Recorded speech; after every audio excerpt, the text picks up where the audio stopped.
Jacob. So this dude showing up with a freaking 10 There's ton. so much, and even if we had more, I don't think it. oh my god. Vaughn Gettins just does a burn. No, that is that Oh, Vaughn? no, I like this. You also have gigantic hands. In that car right now. We didn't fly all the ways here to watch you walk around in a sling. You love it. I love it. A whole bunch of other people love it. My grandma loves it. My mom loves it. My wife keeps stealing it all the time. What am I talking about? FD merch. I get it. It's gone. Somebody takes it from me. It's like I never even owned it. Believe it or not, 20% of all the FD merch I own has vanished. Just like you saving 20%. It's like it's vanishing. 20% of the cost of your FD merch vanishing. All you got to do, use podcast 25 at checkout. It's like magic. Podcast 25 at checkout, save 20%. What's going on, everybody? Welcome back to the Outerzone, the official podcast of Formula Drift. Today I've got Luis Lanz, also known as Gato, which we got to get into that right away. I got to know, I mean, I know what the word means, but I want to know why you got that nickname, because there's a few people from Venezuela with Gato. So I'm just curious how you ended up getting, the cat nickname. It goes back way longer than I can even remember. It's like my whole life. That's what I've been called. Okay. And I guess ultimately it's just like because of my eyes. Okay. Interesting. And I guess Venezuelan people don't really have light eyes. So that's where basically got the nickname. Okay. I wasn't sure if it was like a fast thing or a reflexes thing or like where that came from. That would have been cooler. Yeah. It's like, that's what I should have said. That's what I mean. I gave you all the opportunity, man. We can go back and reshoot this intro if you want to. Just be like, yeah, I've been the fastest person I know my entire life. So they called me the cat. So yeah, that's a good one. Yeah. But yeah, what's going on, man? How's the off season been treating you? I know how Florida's been. The weather's been pretty good this winter. I mean, it got a little cold. Some iguanas fell out of the trees, but it's been pretty good. Yeah, actually, the iguanas hasn't been that bad this year. Yeah. But it's been really good, actually. Really busy. I don't know why I decided to build another car for this year. But yeah, it's been hectic with the whole tires distribution. I've been nonstop. I did not know what I was getting myself into. But it's been good. It's been good overall. I like how the community has come together to help out and grow this. And, I feel the love, definitely. It's been amazing, really. It's good, man. Yeah. I was shocked. Like, obviously Florida's got like a really good drift scene. I didn't realize just how active it was all winter. Like, there's stuff going on pretty much the whole time. Like there may not be like big events, but there's private track rentals, there's small events. Like I'm so used to things being shut down in November and not opening till like May. And it's like, not down here. We don't have a winter. No. Technically we should have a winter season. It's the best time to drive, at least here in Florida. It's like we get no snow. It's nice and cold. The cars run cooler. It's definitely the time to have a season down here. Mm-hmm. Yeah, I'm actually shocked there's not more events in like January and February. Like there's a few, but I would expect there would be more. But like just private days, like everybody's renting out like OSW. Obviously there's a bunch of new expansions, new tracks and stuff going on in Florida. So it really does feel like one of the big hubs. Like it's been that way for a long time, but now that I'm here, I understand way more of why it's such a big hub for drifting. I think everybody just follows the norm of the North, like, because that's where most of the tracks are. So I guess Florida, we just, try to do the same thing that everybody's doing, but we shouldn't shut down. We should just keep it going, right? Yeah. Yeah. Just make it like the snowbirds from Canada, right? Like everybody drifts up north in the summer and then just comes down here in the winter. And we should shut down in July and August. That should be the slow time. Or it's like night drifting only, right? And then the rest of the year, it seems to be fine. Backward seasons for sure. Yeah. It's like golf here in Florida. I don't know if you play, but that's during winter, that's when everybody plays golf. All the golf courses get more expensive. It's like it just switches basically. Yeah, it's all the tourists, man. That's all it is. Yeah. I'm not much of a golfer. I've golfed like a handful of times. A whole bunch of my friends are mad. They're like, dude, you went down there and you don't even golf. I'm like, I don't have to tell you. You don't have to. You just go have a few beers and hit the ball. Yeah. Sometimes. Really, that's what it's about. I've never heard. It's very rare that you hear somebody who's like, oh, I'm a really good golfer. It's almost everybody's like, no, I'm terrible at it, but I love going. Definitely. I suck at it, but I love going. It's like, that's the same thing for everybody else. Yeah. It's one of those places where it's almost celebrated to be terrible. Like just everybody is talking about how bad they are at golf or how much they need to improve at it. Where like, and then you get that one good shot and you're like, that's it. This is why I do this. Yeah. Yeah.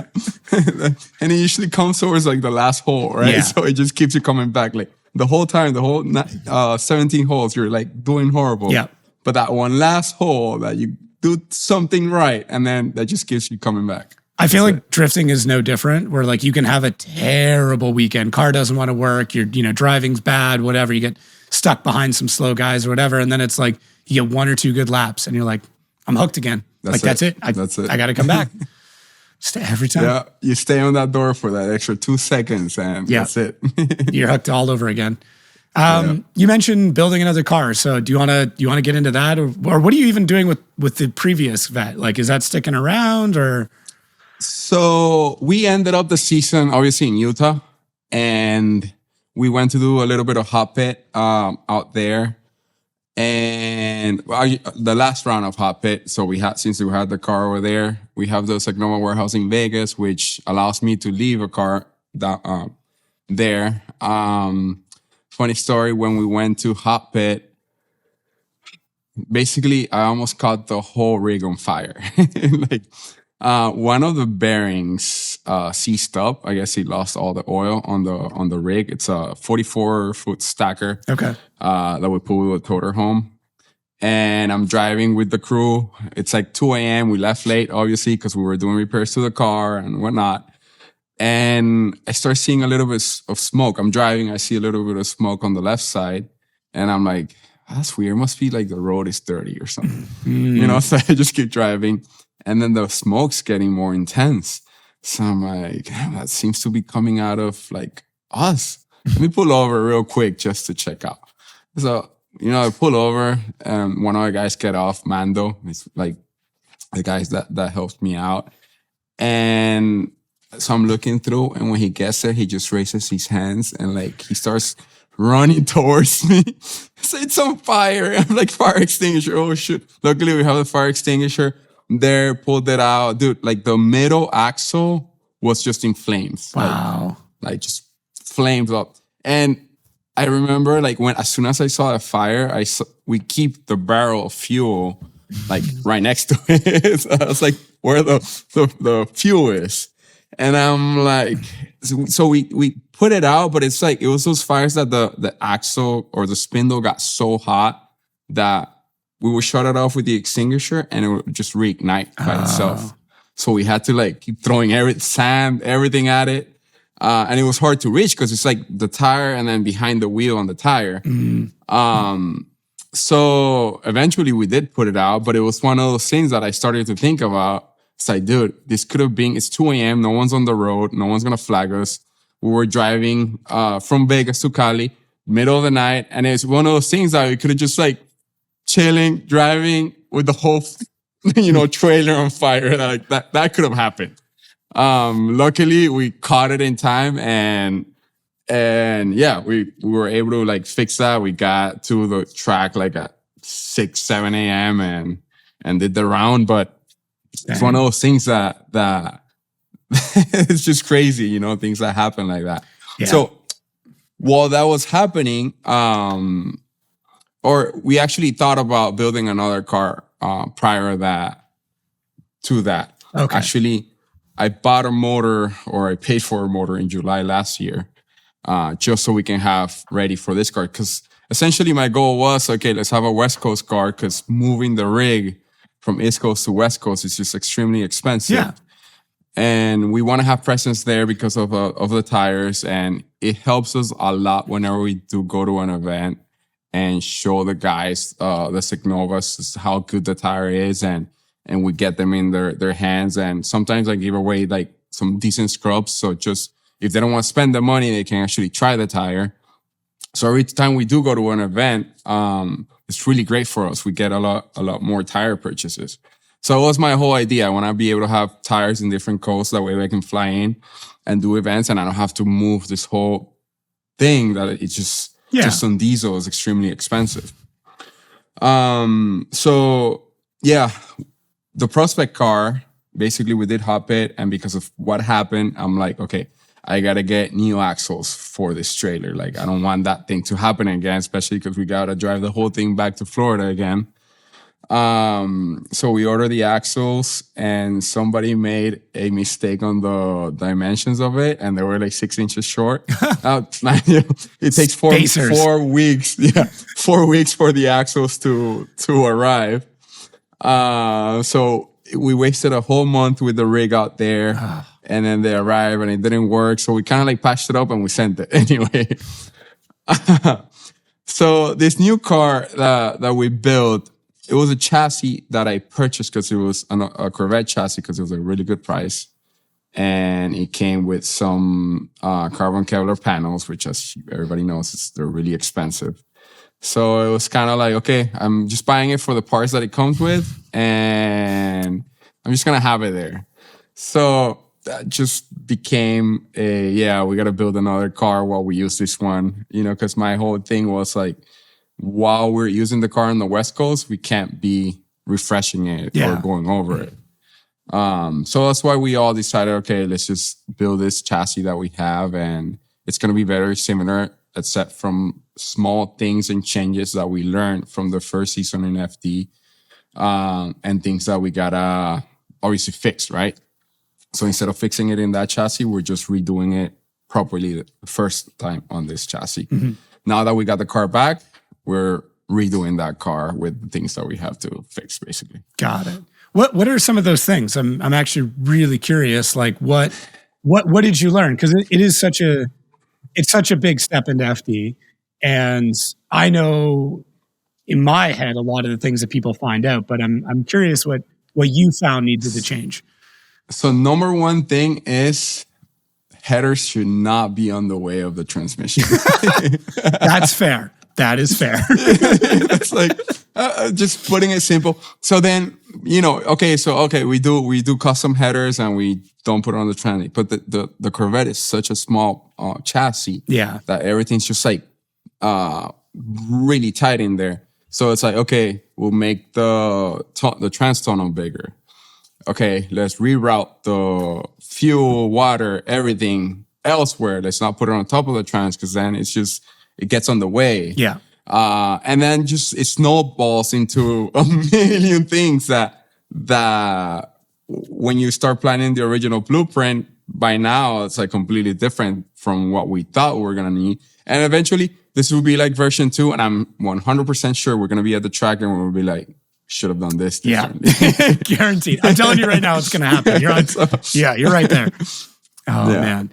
But Sam, Sam, the guy that's doing the work, he's being very meticulous and really like trying to think ahead of the stuff that could happen. And it's awesome when you have the guys that are working on your car also being your crew at the track, because it's just like everybody's in sync. Everybody knows what's going on. And I'm really blessed, like having the crew that I have, really. Yeah, that seems to be the biggest thing people learn is when you're building that first like high level car, it seems to be a lot of like, okay, let's just get everything in, let's make it work, let's get to the track, I just want to drive it. So there's like all these weird stacking or just putting stuff into the car. I'm like, we'll get to it later. And then version 2 is almost always cleaning that up. And then it's either version 2 or version 3 where people start thinking like, oh, if I have to repair this part, if I have to take this part out, if I'm in a 5-minute, how quickly can we access this part? Or how, what do we need to take out to get to this? And that's where like you start to see those lines, water lines or, whatever, fuel lines, everything starts to move into the open and become really serviceable. Whereas I find that when people first build a car, they want to hide everything. Like they want it to look clean. It's like That's great, but good luck getting to it. Yeah. I really do not care how the car looks at all, as long as it just performs. Like, Right. Luckily, I've always had that mentality. It's just like, as long as we can just get to it fast and fix, or if it doesn't break just because it looks messy, that's fine by me. Mm-hmm.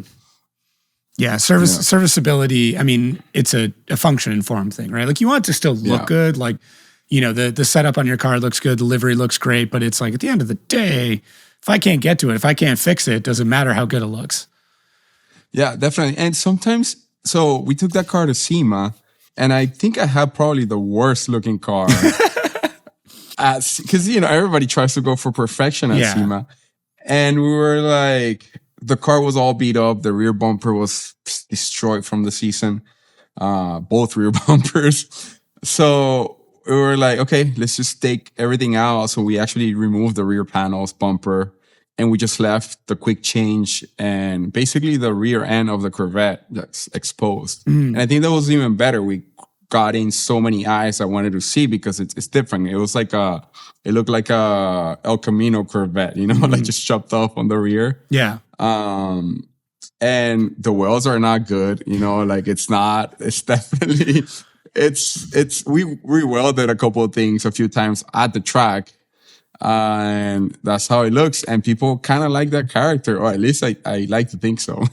Yeah, a beautiful race car is one thing, but like seeing a race car that's been raced, that's been abused, like that's seen a season or several, to me, I'd rather look at that, man. Like I want to see the scars. I want to see the patches. Like that's my favorite part is like, I want to see the story that car has to tell. A pristine car is beautiful. I love the craftsmanship, all that stuff. But like, show me one that's like had the shit kicked out of it. I'll stare at that for hours because I'm like, man, what happened here? Like, what is this thing? Like, how did this happen? And pristine cars people are always, I think I do it myself when I see like something perfect at SEMA. You try to look for those imperfections. Yeah, right? You're trying to find the problem. Look at that. And you're always going to, right? Because who's going to make something perfect?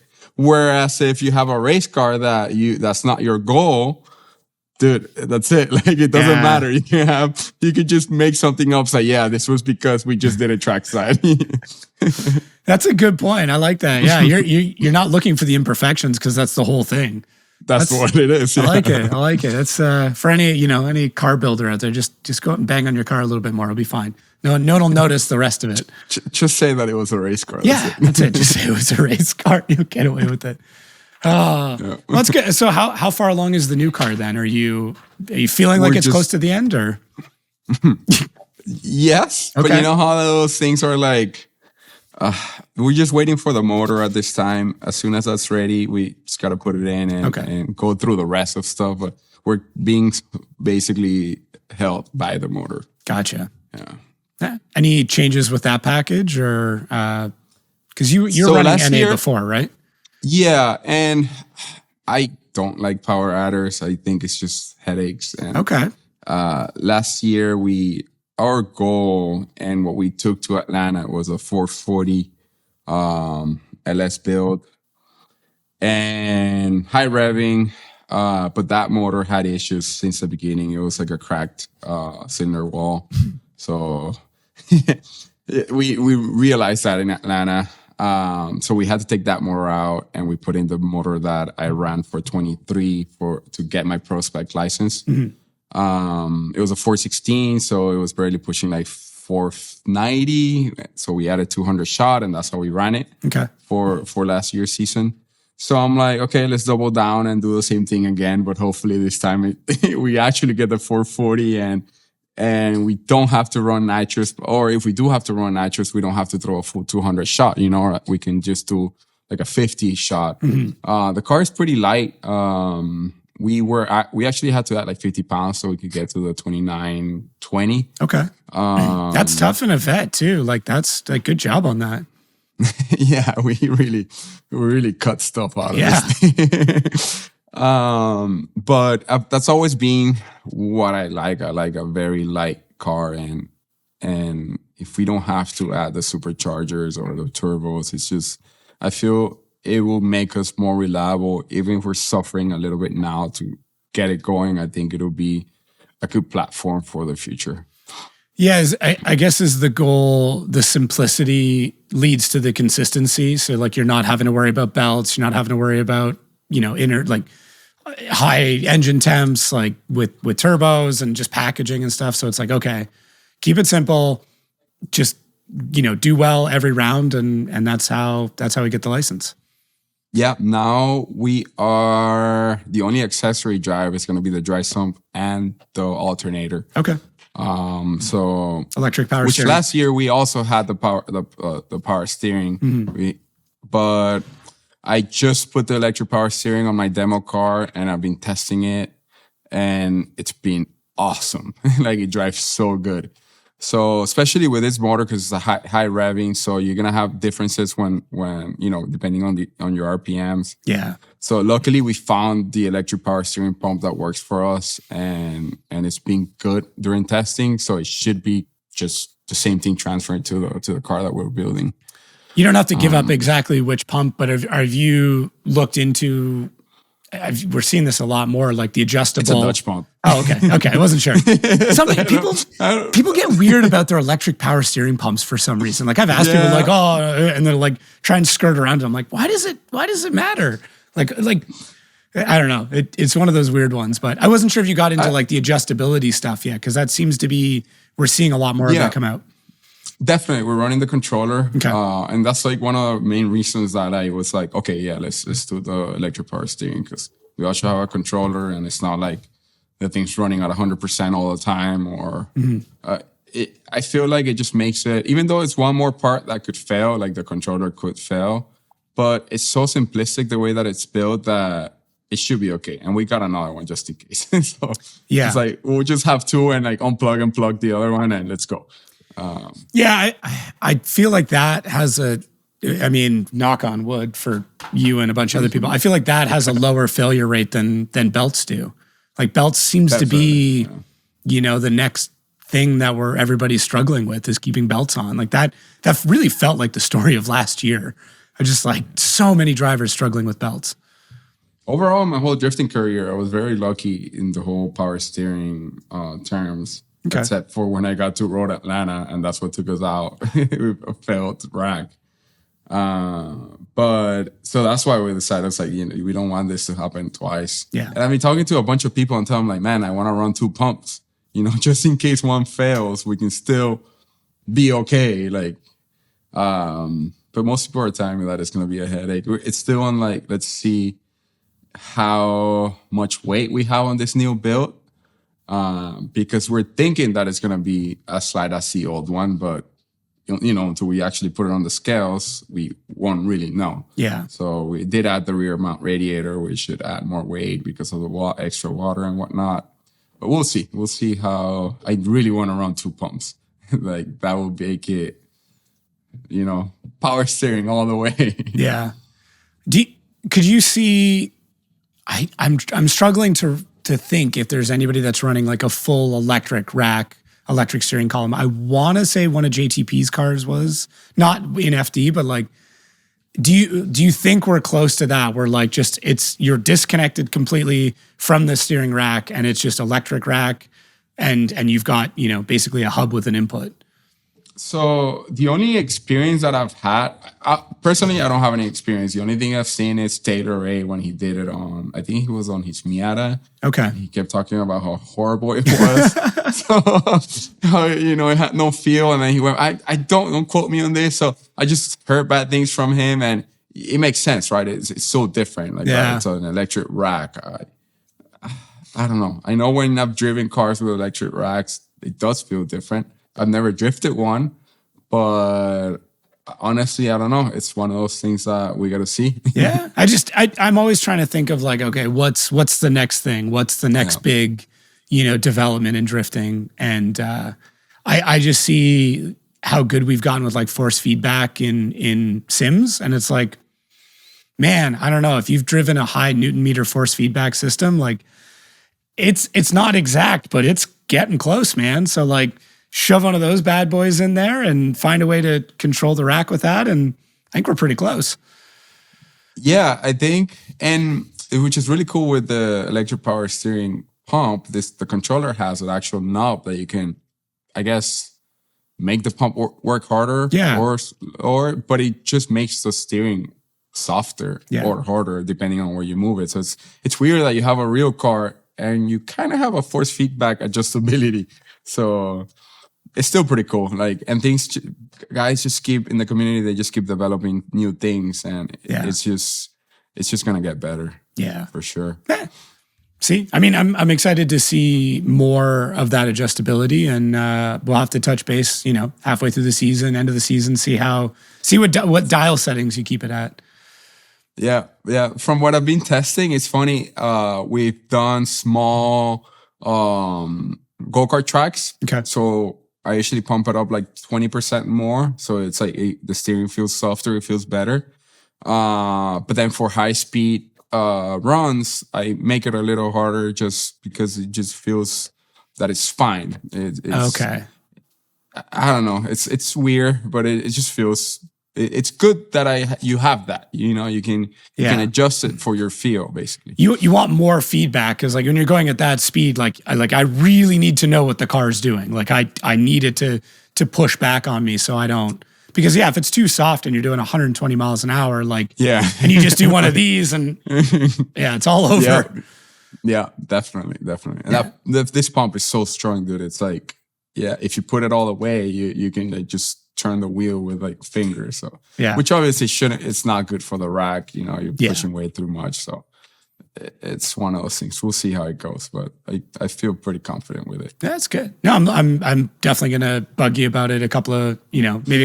Maybe first event. Let's come up like halfway through practice. Like, all right, what are we thinking? How's this going? How is it? I'll come up and bug you. Dude, I went back to the normal ride. We've already switched it. I don't like it.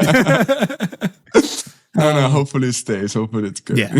So how was your first season? We've alluded to a few different things that you struggled with. 25th as a rookie, not terrible, not amazing. Was it as much of a jump as you were expecting? Was it more? Was there anything you were shocked by when you came in? Yeah, definitely. Like the main thing that I struggled with was just the lack of practice. Okay. That's, my whole career, racing and drifting career has always been like laps and laps after laps before any event or any competition. And, I just, every single lap that I make, I just keep perfectioning that line that I'm trying to go for. Whereas in FD, the first round was Atlanta and it was raining. I've never done that track. We're having fuel cut issues, but the fuel cuts was because we weren't adding gas properly. So we ran, just making fun of myself here, but we ran the stock Corvette tank on the Corvette, right? Mm-hmm. The breather that we had on it, I guess it got stuck or something. So when we were actually, it didn't get stuck.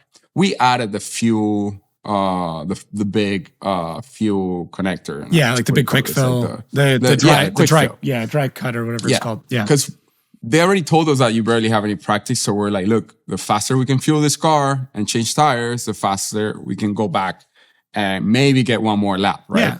So that was the whole thing behind it. So when we're doing the quick fill, the breather wasn't big enough for the amount of gas that we're trying to pump into it. So it'll just backfeed it. And obviously we didn't have time to put a gauge to see if we had enough fuel in the tank or not. Okay. So whenever one of my guys will fill it, it's full. So during practice in Atlanta, I'm staring down at this big thing going down. I'm like, okay, I'm ready to go. I'm pumped up. We start revving and we go.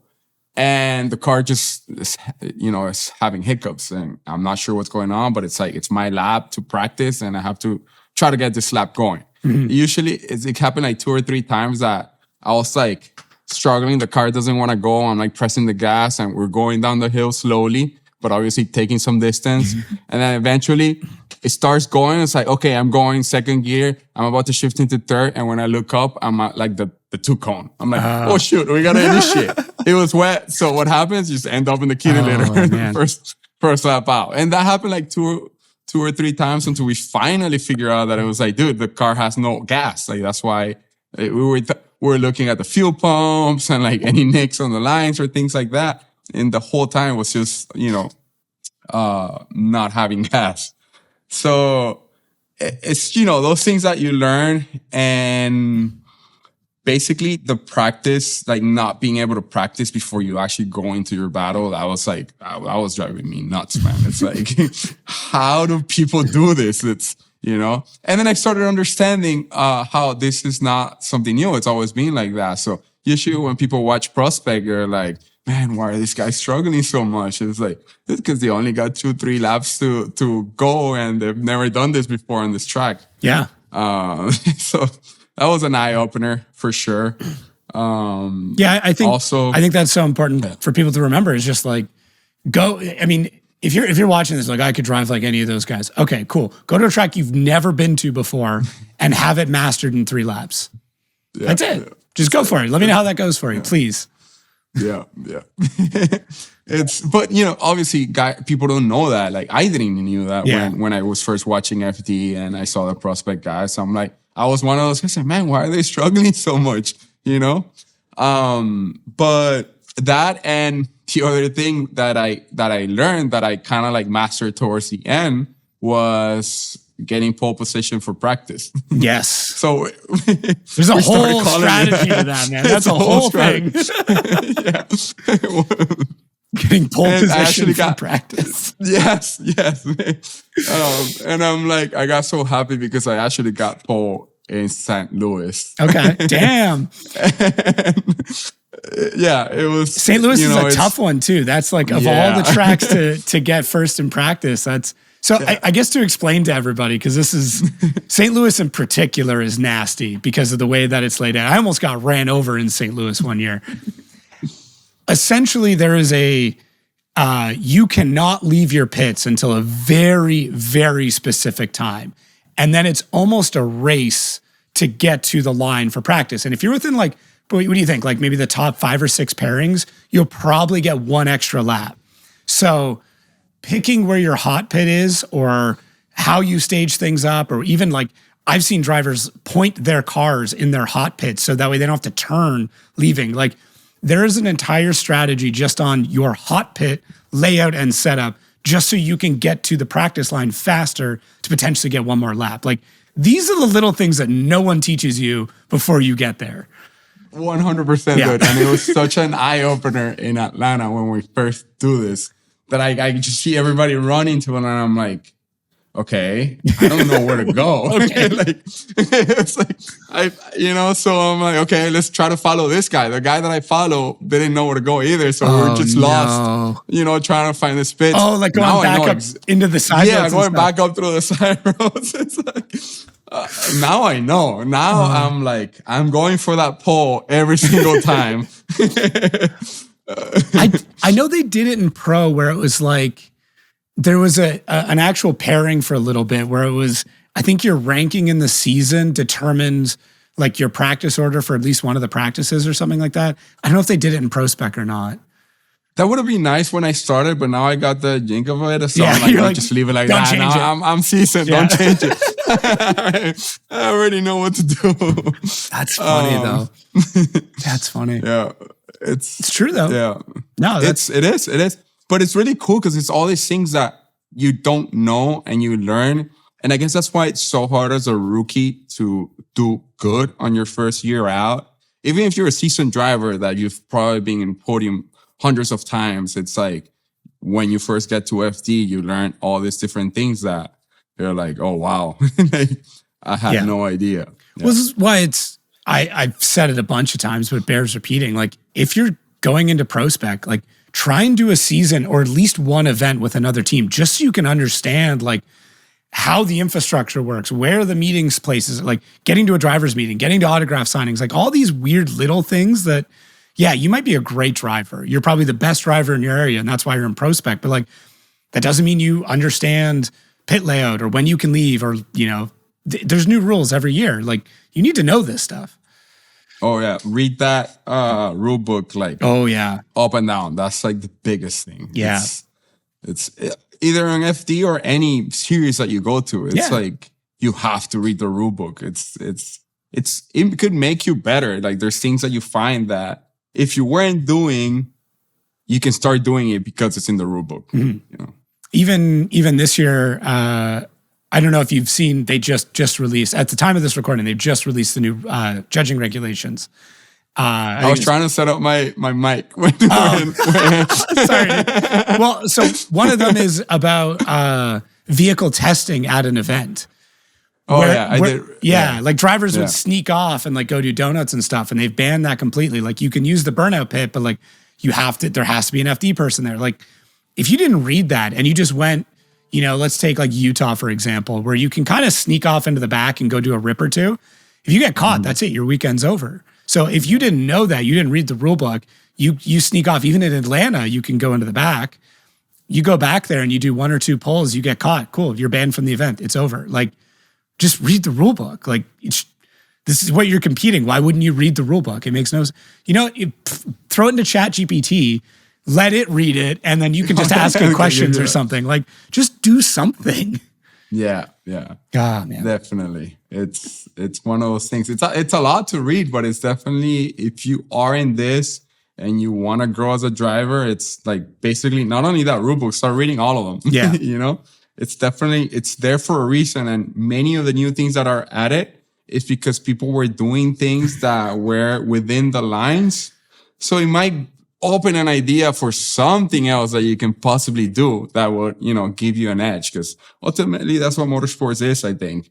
You want to try to find that extra edge that it's not just you being a good driver. It's like the team, you know, sometimes or actually all the time, whenever a team wins, it's because of the whole team. It's not just a good driver. Yeah. So 100%. And I love it. I feel like not just drifting, but racing, like trying to find that extra edge that is still within the rules. I feel like it's awesome. It's like, it's the reason that we do it, right? Like just I think just like the engineering aspect of everything that goes into motorsports, it's amazing. Even, it may not, or just like right on the edge of the rules, right? Like I always say that every rule has a good story behind it. Like, you know, that thing about only doing 5 miles an hour or not being able to test like outside of the burnout box, it's because people were doing it. They were, you know, they were doing full pulls on stuff, and, you know, it's a safety issue for sure, but like that could be an advantage. You could know more about your car. You could test something out before you ever get to the burnout box. And that then, you know, so if your paddock space, your pit space is further back, that's now an advantage because now you got this huge test area that no one was monitoring. Like, I'm sure there are teams that looked at that and went, hey, we're going to get a spot near the back because we don't want to waste practice trying to figure something else out with the car that we can just, you know, go to the, you know, the back section of Atlanta and do a couple rips. Yeah. And I'm sure a lot of people are going to be like, yeah, but why didn't you take the car already like done and, you know, ready to go? Yeah. But dude, sometimes these things have a mind of their own, you know, they'll just get to the place and decide like, oh yeah, you know, I don't want to do this on this side. So the car, something goes off. And right when you go turn it on that morning, right before practice, that's when it happens. It's like, it is what it is. Yeah. Things happen. So you and your family obviously came here from Venezuela. What was that like? I guess what age did you guys come over? What was the reasoning? And I guess growing up in the US as someone who came over from another country. Yeah, so we moved here, or my dad wanted to move here when I was like 11, 12, something like that. And ultimately it was just because of how bad Venezuela got in terms of like financially and just overall communism. Yeah, happens. In third world countries, you know, it happens.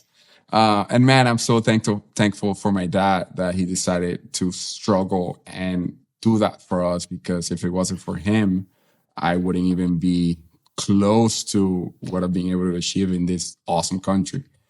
And I remember it being extremely hard on them because obviously they had to work 2 to 3 jobs, both my mom and my dad.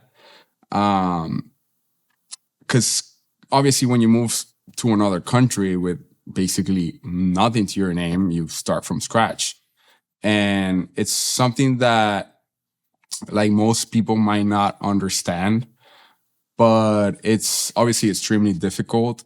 But it's all for the good, right? Because if you're going to go to a country that's going to give you opportunities, it's the United States. That's like, at least I think that's basically, we're in like the best country in the world for that matter. And I think it helped me grow as a person, basically to be hardworking. You know, I saw what my mom and dad had to do. And it's one of those things that I have to do the exact same thing. I don't know anything else other than that. But yeah, thanks to them, we are where we are, and you know, just working hard. Basically, it's hard work. I'm not smart at all, dude. You can ask all my friends. I'm probably as dumb as they come. But I do work hard. I think that's how I make it by, basically. And I owe that to my parents 100%. I will say none of your friends that I chatted with said that you were dumb. They almost all said that you were clumsy, and that I don't know if like, I mean, a good example is like what happened at Ebizu, you know, backing. Which one was that? backing the car off a little cliff in the parking lot. Like, yeah. That's not really, I mean, it could be labeled as dumb, but it could also be labeled as clumsy. Yeah, goofy too. I've been called. Yeah, dude. That was, man. That body kit on that car was so good, and I just messed it up on that. It was like 3 feet. It's crazy. You didn't see it? You're just like backing out? No, at all. Like I completely forgot that was there. It's just like, I don't know if I think I drove forward. I didn't back out of it. I was trying to help you out here, man. You like backing out. At least there's an excuse. I was trying to help. So to an extent, it was foggy and the windshield was fucked up. Keep going. Keep going. You know, that was one of the reasons. Yeah. Oh man. But dude, I felt like when you're on the sim and there's a glitch and the car just falls through. Yeah. But the same thing happened, but in real life. It just like went down. I'm like, oh man. That's the first thing that came to my head. I was like, man, am I on a video game? Like, what's going on? Well, I just kept falling. It was like, yeah. Glitched out into the map. That's too funny. Oh man. No, it's I can't imagine what it would be like, you know, at 11 years old, moving to a completely different country, you know, very different culture, completely different language. I don't know how much English you would have known before you got here, but like, that's just not that's not an easy go, man. Like that's tough. Like, I mean, good on you and your family for figuring it out and ultimately thriving. Like that's just they call it the American dream for a reason. Like that's what it is. Yeah. I remember one of my teachers, obviously the first thing that I learned to say was like, I don't speak English. Okay. So when she would talk to me in English, I was just repeating that. It was like, you're speaking it right now. Yeah, it's a bit of a struggle. Obviously, though, I did not know any English whatsoever. It was like brand new. But obviously, as you know, when you're younger, it's easier to learn. Mm-hmm. And from the friends that I met, obviously in school, it helps out a lot. And one of the things is that when you move to Miami, what sucks and that not a lot of people understand is like everybody speaks Spanish. Yeah. So if you don't make the effort to make English-speaking friends, which most people are gonna do that, you know, they're just gonna keep speaking it's easy. to the Spanish speakers because why would I even try it? And one of the things, you know, it's funny that one of the main reasons that I learned to speak English easier was because of online gaming. Huh. Back in the day, it was Counter-Strike. I was a Counter-Strike freak. It's going to teach you a lot of words that you shouldn't be repeating in English, that's for sure. Been in enough Counter-Strike lobbies. Yeah, and mostly because back then it was like Counter-Strike 1.6, so it was a lot of mods and it was building maps. And obviously you had to learn to talk to people to try to figure out, Google things and, you know, learn these codes and whatnot. So I would have to say that I learned English thanks to Counter-Strike. It's funny you say that because my son learned how to read because of Among Us. Like, he speaks English. I'm not saying that like I had to teach him English, but at a very early age, he wanted to play Among Us with his friends. And I'm like, it's a text-based game, dude. Like, you need to learn how to read. And that was the thing that got him to do it. So yeah, that's crazy. Yeah, Counter-Strike 1.6. Did you play any CSGO or CS2 now? I played a little bit of CSGO when it came out just to have that nostalgia, you know, with the old maps. Gotcha. But it's not the same. No. And it feels so... feels too good. Yeah. And it's one of those things like, it just brings me back, right? I have so many, probably thousands of hours on the game that I knew all the little things on 1.6. And then I think Condition Zero a little bit, and even Source, which came out after. But now CSGO, I see how big it is and how esports made it. It's massive, and it's so much money in it. But it's just like there's no time. It's either the cars and the drifting and the companies, or play video games, which obviously I missed. Now what I play is Roblox with my son. Nothing. Yeah. I mean, my kid's been trying to get me into Roblox, and I'm like, I just don't know if I can get into it, man. I don't know. I think I'm more afraid that I'm going to like it, and I'm just going to sink like a few thousand hours into it. I mean, you could sink a few $1,000s into it too.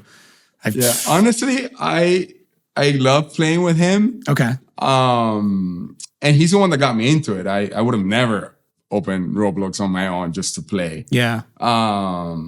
But it's funny because sometimes my wife will be like, all right, guys, it's time to go to sleep. I'm like, well, no, because we're going to finish this match. That's too funny. Yeah. If you want to teach yourself patience, play like Portal with your kid. Like a cooperative game. I tried. Brutal. I tried. I tried to get him into Portal. Yeah. But he's not having it.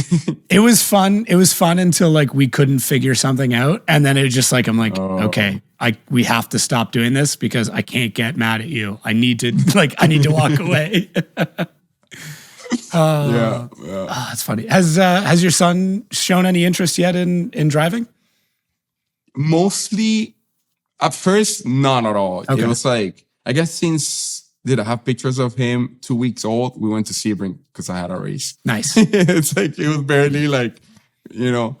So his whole life, it's being around a race car, racetracks and whatnot. So he doesn't see it fun. He sees it as that's daddy's job, basically. Right. Interesting. But I did get him a crazy kart, and he loves it. Like, he could rip that thing all day long if the batteries would last.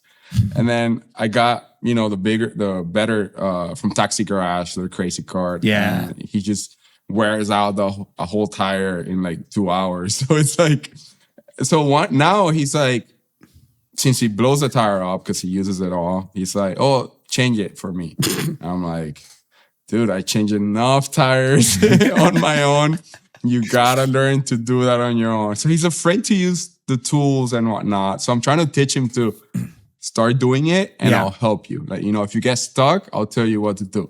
So we're like in this fight right now that he's like, no, daddy's gonna do it, and I'm not doing it. I have to teach him to, like, until his desire is big enough that it's like, okay, I'm gonna struggle through this. Yeah. So I feel that's how they learn, right? If you just do everything for them, you're hurting them more than helping, or at least that's how I think. Yeah, no, I agree. How old is he, if you know what I mean? He's 8. Okay. He's 8. No, my oldest is 11, and like about 8 is where he started, same thing, like kind of showed interest, and I give him small projects to work on. And now like we had to repaint my G35, and I like in the morning I was dropping him off at school, and I was like, hey, I really want to paint the car this weekend, but I need help. He's like, okay, what can I do? I'm like, I need like the headlights out. I need the bumpers off, all this stuff. And, I didn't expect anything. I thought maybe there'd be like one headlight, my tools all in the grass. Like, that's what I was expecting. I came home, both headlights, both mirrors were off, front and rear bumper. I'm like, dude, this is incredible. Like, good job. He's like, it took me 5 hours, but I did it. And I'm like, I don't care. Like, I didn't have to do it. That's amazing. So It'll free happen, labor. dude. And then I was like, oh, we need to sand the whole car down. He's like, okay. He got my God. he got like 2 body panels in. He's like, I really don't want to do this. I'm like, that's fair. I will take care of it. It's not a fun job. There's no reward in sanding a body down. Yeah, dude, that's one of those scenes that is so. Oh my God. Yeah. It'll happen. It'll happen. feel him. Yeah, hopefully. Yeah, that's good. That's good. It's one of those things. Like, if I don't want to force him into Yeah. it all either, you know. It's like I see so many kids that they start them young and they just get tired of it. You know, it's not, if they don't develop the passion, it's not gonna take. Or at least I think so. I don't think it's gonna take them in the long run, right? It's just gonna be a phase, and then they'll get tired and just move on to what really interests them. Yeah, no, I agree. You gotta.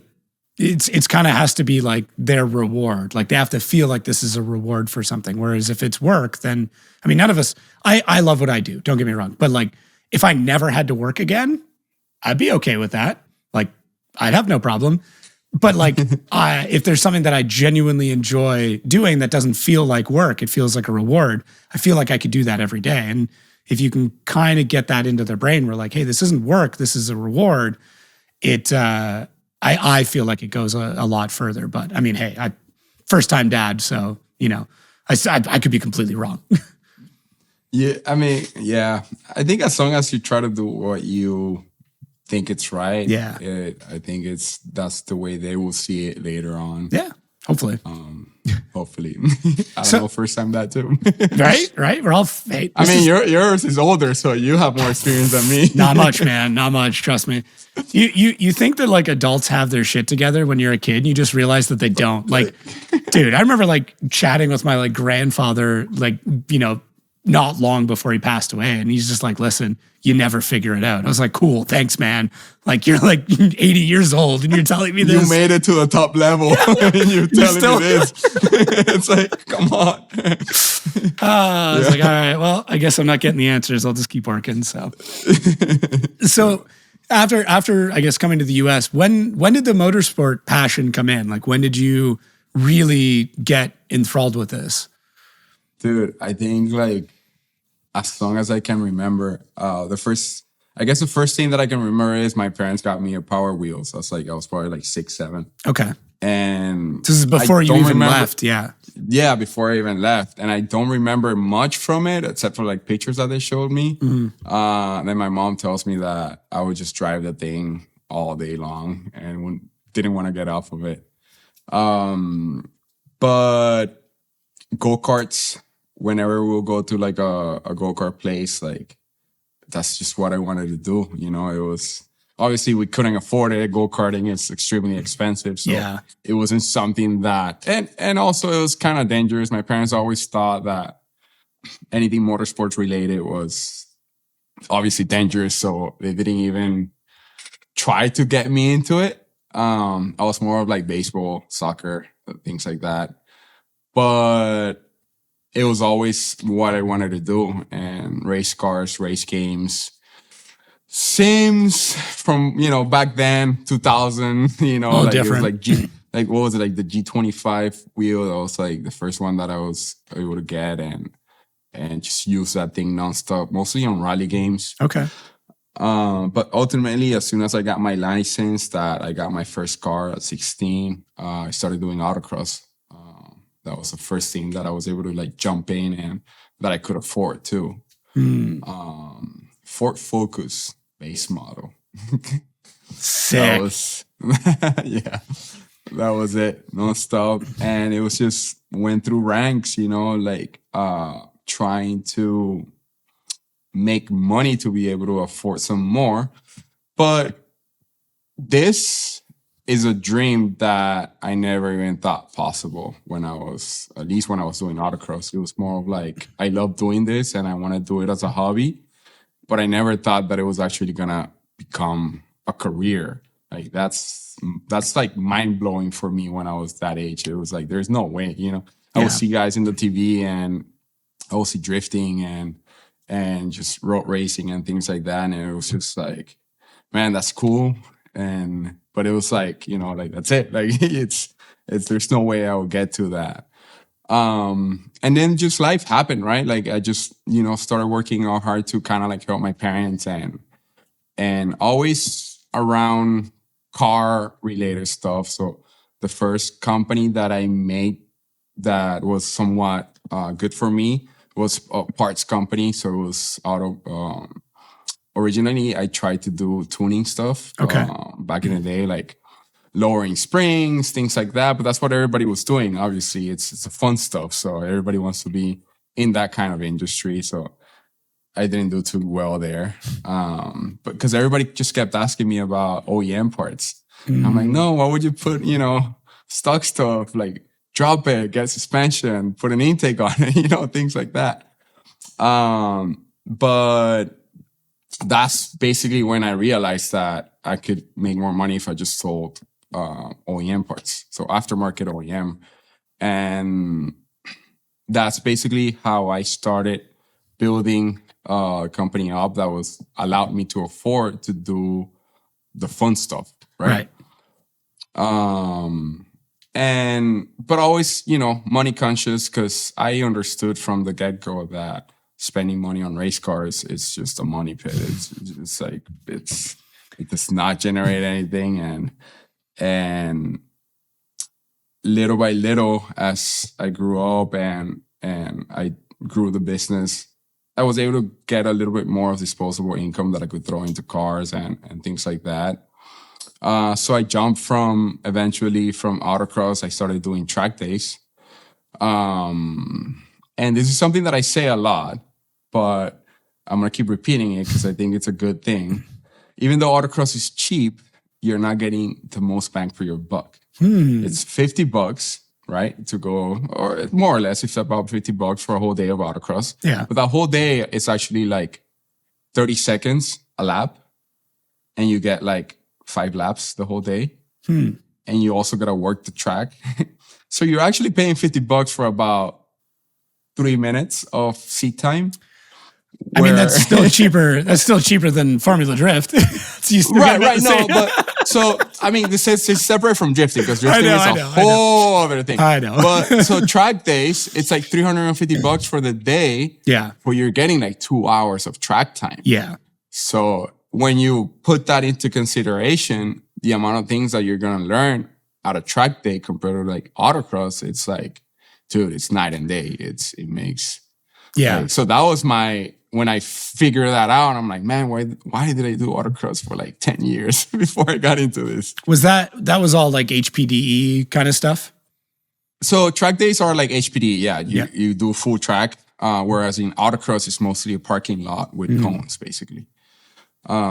So I did my whole first year of track days, moving from beginner to intermediate, advanced, and ultimately did like the instructor courses. And that's basically where everything started happening. I was nonstop, because once you get to be an instructor, you have free track time. Well, it's not free because you work it. You have to help the guys that are there new. Yeah. But it's those $350 were not it anymore. So I had a 350Z that I would just do track days nonstop. Every single time that there was a track day, I was there. And eventually there was this new organization that opened up that they took me to different places, not just Florida. So we went to Road Atlanta,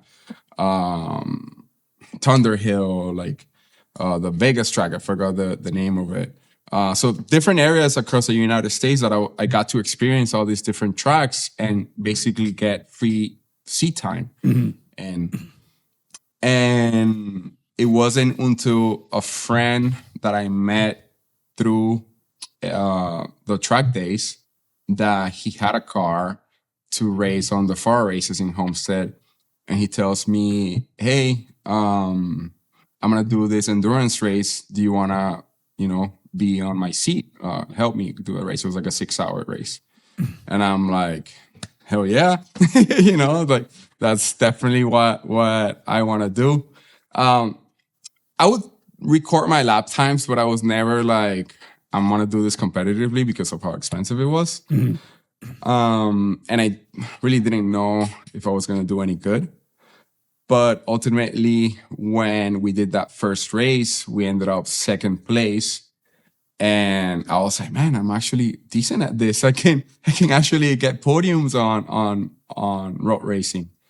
And that was just like when everything just blew up for me. And I'm like, okay, I have to go into this 100% to see how far I can get to it. And so road racing, I started doing drifting, kind of like just to see and help me practice and just help me be a better driver, better car control overall. And one of the main guys that I have to thank is Duarte from Drift HQ, because he actually went to one of my NASA races and he was like, dude, this is so boring. Like, there's nobody here. That very much sounds like Duarte. I can hear it in my head. It's like, what are you doing here? Like, it's like, yeah, but it's what I do. I don't, I would drift, but it wasn't like competitively. I would just drift for fun. Yeah. So he really pushed me into like, dude, go into competitive drifting. Like, you have a shot. Like, he believed in me more than I believed in myself, 100%. And ultimately, what made me switch from road racing to drifting was basically him telling me to go do a Pro-Am. And we actually won that Pro-Am, which we weren't even supposed to. And that's when I'm like, man, yeah, I gotta go into drifting. It's what I have to do. And here we are now. That's wild. Yeah, because it was a pretty quick, turnaround from getting into drifting to then being like, okay, well, let's just see what I've got. And then it was like, oh, I'm pretty good at this.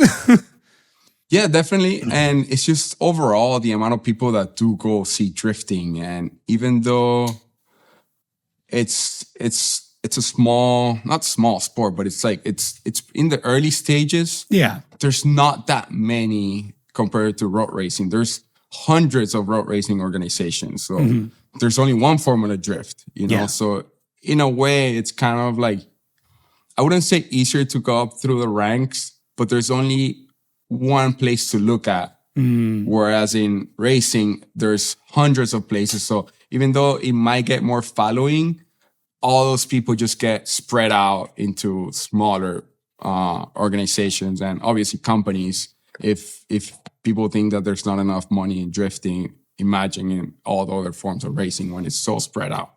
Yeah, it's pretty wild. I get where you're coming from on that. Like there's the pool is much bigger, but it's super big when it comes to road racing. Like, it's massive, and to make a name for yourself there's more. I would say arguably there's more opportunity, but there's just so many more people that are also trying to make a name for themselves. And the sponsorship pot gets split even further than what we see in drifting. Formula Drift, Road Atlanta, coming up. Guess what? Gonna save you $5 on your tickets. Use OZATL at checkout when you get those tickets.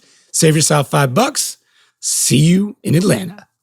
I do think it's interesting of that entire story, though, that you decided to skip over your WRX STI phase, because some of those photos of you like hard parked and stanced and like cross-armed next to that car, man, that's not a part of your, maybe you want to forget that part of your life, but I know I can't. Yeah, dude, obviously. So when I was going up on autocross, one of the main things, because I didn't want to throw money into cars, was I figure out that if I buy them built, I get them for cheaper. And then I just started taking them apart and just putting them back to stock and selling the aftermarket parts their own. Yeah. So WRXs, STIs, that's where the money was, man, because not a single person will get a WRX and not put stuff in it. Interesting. That's smart. So, yeah. So probably a lot of people are thinking like, man, I'm going to start looking into this now. It's definitely, because so the stages of a WRX owner, you get the car. It's awesome. If you're lucky enough that you take it out on the dirt, you will find a whole new world. If you keep it on the street, you start modifying it. You obviously dump a bunch of money into it. then things start happening with the engine and you sell it and you want to forget about the thing. That's where I would jump in. You know, when something was starting to happen to the car, get it, put it back to stock, sell the aftermarket, enjoy it when it was, you know, obviously the way you got it, and then put it back to stock. And I did a bunch of autocrosses with WRXs and STIs. That's definitely, it was fun time. Short but fun. Short but fun. You know? Yeah, okay. 2.5 minutes on a lap day, on a track day. That was, but it was definitely fun. Yeah. No, it's just an interesting strategy of like, okay, these, because I mean, those cars were pretty notorious for engine issues. And then, you know, there was like an entire cottage industry of people who are trying to bring the JDM engines over, getting those to work in the North American platforms because it wasn't easy. And then a couple of people cracked the code on that. And like that got people through for a while. And then the cost of JDM engines went up like nuts. And then, yeah, Subaru, I mean, I have a friend who owns a Subaru repair shop and he's like, listen, I'm set. He's like, I will continue to make money for a long time because these things just keep breaking and people just keep buying them. Like, yeah.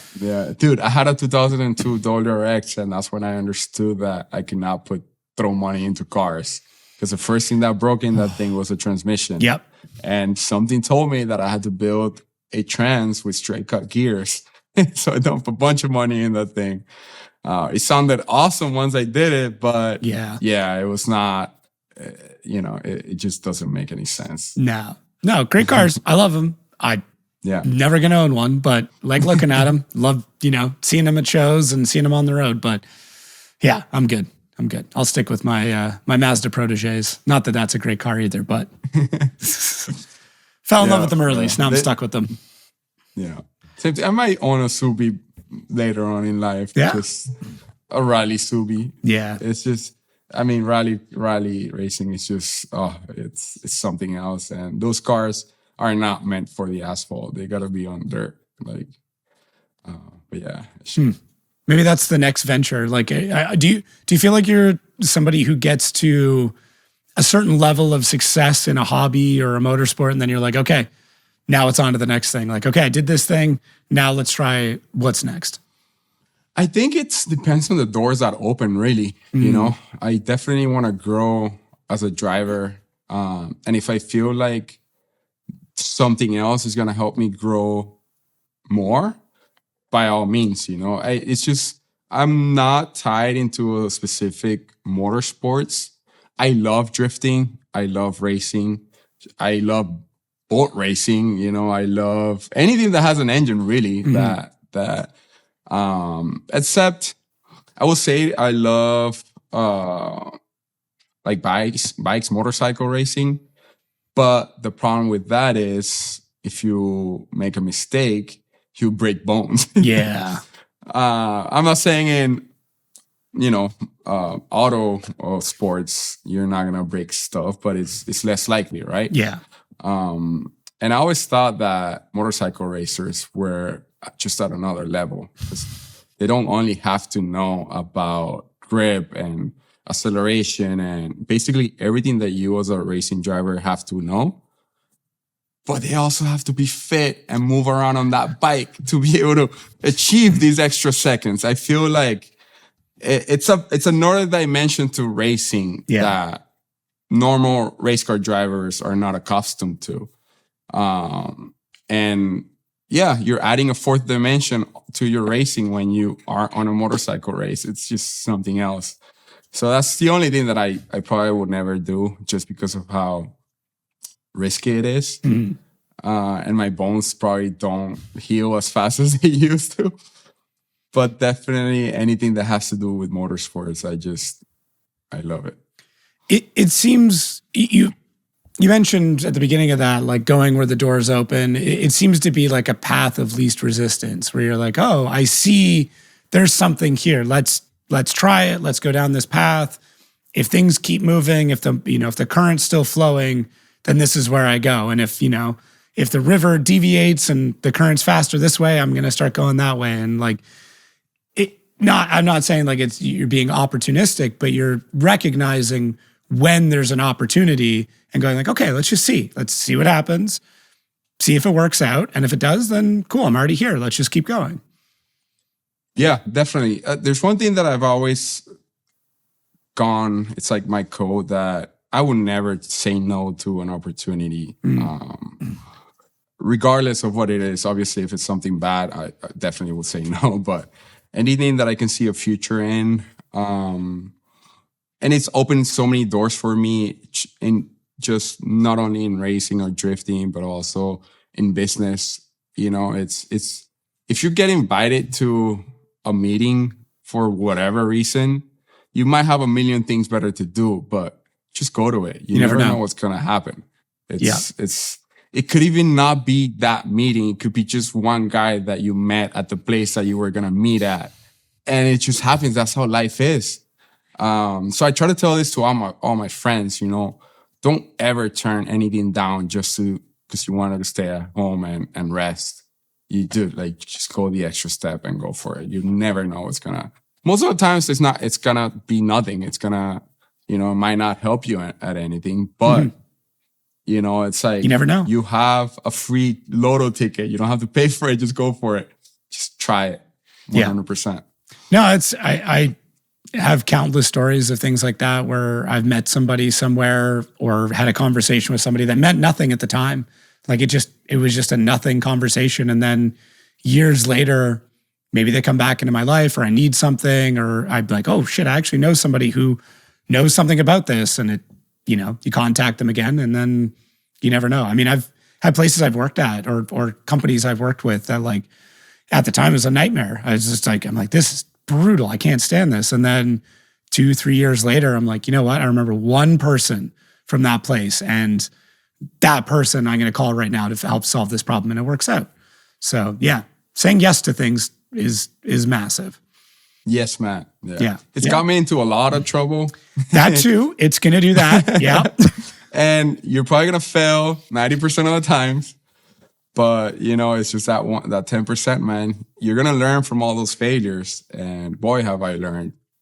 And I keep learning, basically. What's funny, though, is like, we remember the failures. I remember my failures. I think about them probably way more than I need to. But nobody else does. Like, there's maybe a handful of people that are within my life that have any idea of all the shit that I've tried and done that just never worked. But now there's a whole bunch of people who, like, all they see is like, oh, dude's got a podcast and announcer. I'm like, dude, I made hundreds of videos that no one watched. I made 100 podcast episodes before this that no one listened to. You know, I've had like 4 different podcasts that I started that never got off the ground, but like, you just see the one that worked. That's it. Yeah. Yeah. And now with social media too, you know, it's like you don't really want to post the sad stuff or the failures, right? Nobody really posts the failures. Everybody's going to post the wins. It is what it is. Exactly. Definitely. It's one of those things that I always see memes of, like, oh, dude, you're so lucky. But then you don't see all the stuff behind it. Yeah, that one's tough. Because, like, there's a huge element of luck for any of us, right? Anybody that's on the grid, I don't want to loop myself in with drivers any more than I need to, because, like, you guys are on a completely different level. I can't do that shit. I make it quite clear. There's some weird thought in people's brains that they're like, oh, Jacob must be a good driver. I'm shit. I'm not good. I'm pretty good at looking at it and telling people why they're not good at it, but I'm not good at it myself. But there is an element of luck. But that luck comes from an immense amount of hard work. Like, anybody I've had on the show has some story and they all die back to the amount of hours they put in. It's like the lack of sleep or all the other shit they have to do, the 2 jobs they have to work just to do this. Like, this running your own business, there is nobody that works harder than the business owner. Like, there's nobody, because nobody at the company can care as much as the person who owns that company. They're not capable of it. It's not their fault. None of my employees care more about my company than I do. There might be a few days where they do, for sure, or I'm just like, I'm done with this. But ultimately, the amount of hours that I put in, the amount of time that I put in, the amount of time you put in, I couldn't pay somebody to put in the hours I put in. You just can't do that. Yeah. It's definitely, don't do the math No. of the hours that you work. Ew. You know, when you're a business owner, when you're trying to make it, it's not gonna make sense, dude. Like, that's one of the main things that you have to look at it in the long run. If anybody did the math to see if it makes sense and then they'll stop doing it, they'll automatically stop doing it just because it's absolutely horrible and horrendous how much money you make when you're starting something up. I mean, I went, man, probably close to 2 years without actually paying myself. Because I couldn't. I just couldn't. Yeah. I had one employee at the time, and I was like, I need to make sure he gets paid. And like, if there's something left over, then I'll take it. Yeah, but definitely. Yeah. That's how it is, man. And it's really cool that you lived it and you understand that it's not normal. Like, most people think that being a business owner is just collecting a paycheck, or at least people that are not, running their own business. But ultimately, it's just that extra hard work that allows you to just grow it, Yeah. Yeah. Yeah, it's a sickness for sure. Like, it's not healthy. It's not. I mean, so you mentioned how you rather, if you could, like, not work earlier when we started the podcast, like, you'll be happy. But so I've done this. I'm like, okay, I'm gonna take a day for myself to, like, relax, watch TV.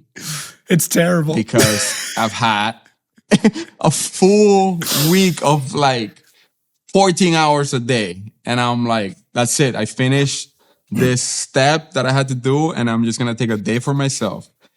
And I'm like, halfway through the day, I feel so bad. You feel guilty. Yeah. Like, what am I doing? like what? This is not life. Yeah, I think in for what I do, I would like to move away from like the day-to-day implementation if I can. Like, that's maybe the part that I would like to move away from. But like, ultimately, I love marketing. I love having conversations with people about selling products. My day-to-day is I do this in automotive. I do this in drifting.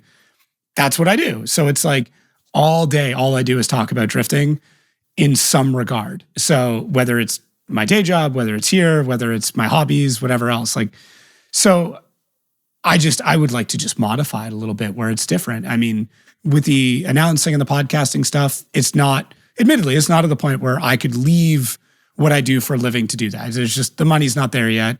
I could, in theory, it wouldn't make sense. I would have to very much adjust the way that I live, and I don't want to.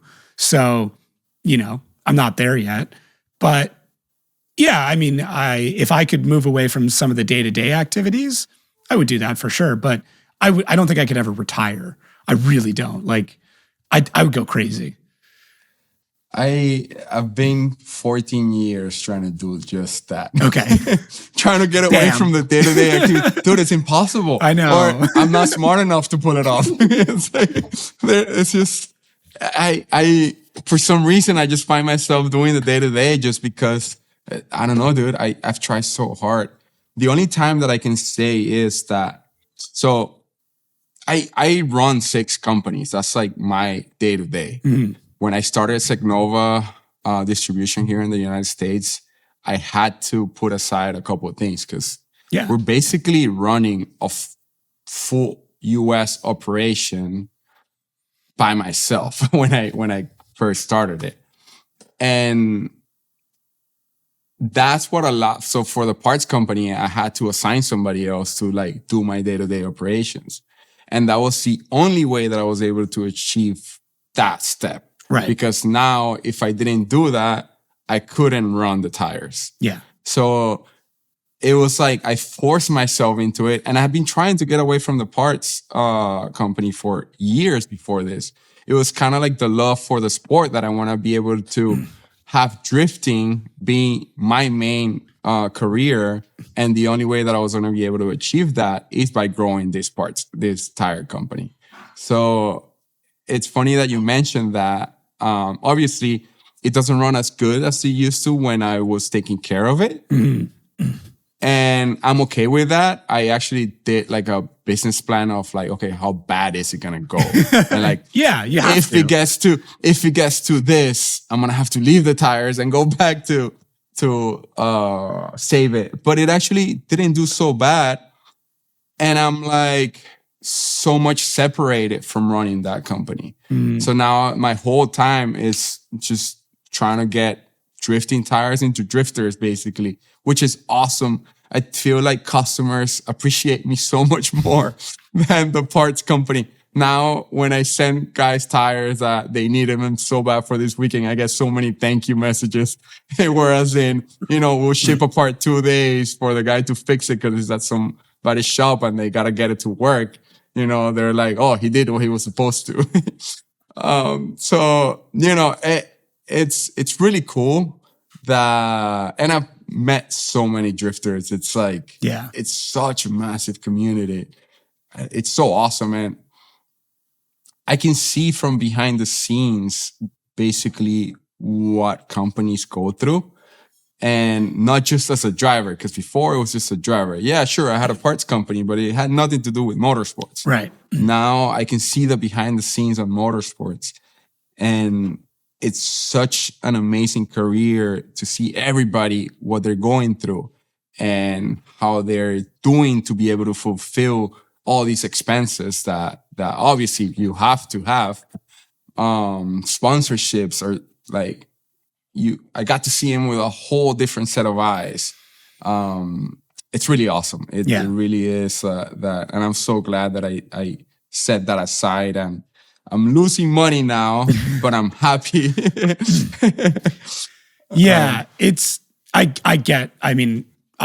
I'm right there with you. I mean, I have a fair bit on the go. I mean, you know a fair bit of kind of like what I am up to day to day. I don't get into a lot of it on this, but between my marketing agency, a couple of the big projects I'm working on, the podcast, and then now to announcing gigs, like that's an immense amount of work. And it's like to juggle all those things is not easy. And that's, I even look at drivers who are doing, you look at a Chelsea Denofa right now. Dude's at Sebring right now racing. Like, it's nuts, but that's not the only thing he's doing, right? He's got all this partnership stuff going on. He's building cars. He's got, if you know Chelsea, he's got like 6 different side projects and different ways of making money at any point in time. But even looking at like Ryan Turk, like all the stuff he's got going on with his shop now, it's amazing, but he's also racing and has a family. Like, in order to do this at a high level, it is everything. You have to put everything into it. And like, it's tough when you talk to drivers and you want to explain to them, like, listen, if this isn't your everything, it's not gonna go the way you want it to. But if it truly is your everything, if you wake up every morning and all you're thinking about is how can I get to the track? How can I be faster? How can I be better? If that's all consuming, you have a chance. I'm not saying you're going to make it, but at least you have a chance. Yeah. And touching subject on that, it's this passion might lead you to do some not too good financial decisions. And even though it's an amazing career to be in, and it's just overall the community is awesome, but I always try to tell guys that be careful, like, because yes, you want to go 100% into what you're doing, but you kind of also have to be a little conscious. Like if you have a family, you can't dig yourself in, because it could happen, and it does happen. It has happened. Yeah. As much as you want to invest in yourself, because all the drivers, we always hear those stories about the guy that came out of nowhere and now he's a top driver and making millions. But you don't hear the stories about the guy that did the exact same thing, dug himself into a hole, and he's working as a mechanic for the past 20 years on a shop, and he doesn't make, he can't make ends meet. Yeah. And this happens more often than the good story, the one with happy ending. So it's always, you got to try to have a balance, and companies might hate me for saying this, but because obviously it's less money that's going to go into their pockets. But it's one of those things that you have to be careful too. As much as you want to be 100% committed, have a fail safe. You know, if it's something that's gonna make you struggle later on, don't do it. Yeah. You know, I think it's fair to say. No, I agree. I think one of the best things you can do for your racing career, but in life in general, and this is, I mean, it sounds boring as hell, but like, learn financials, learn how to budget properly, learn how to do a profit and loss, like learn all of those things, because as much as it can be very uncomfortable looking at that sheet, I hate it. I get one every month for my company.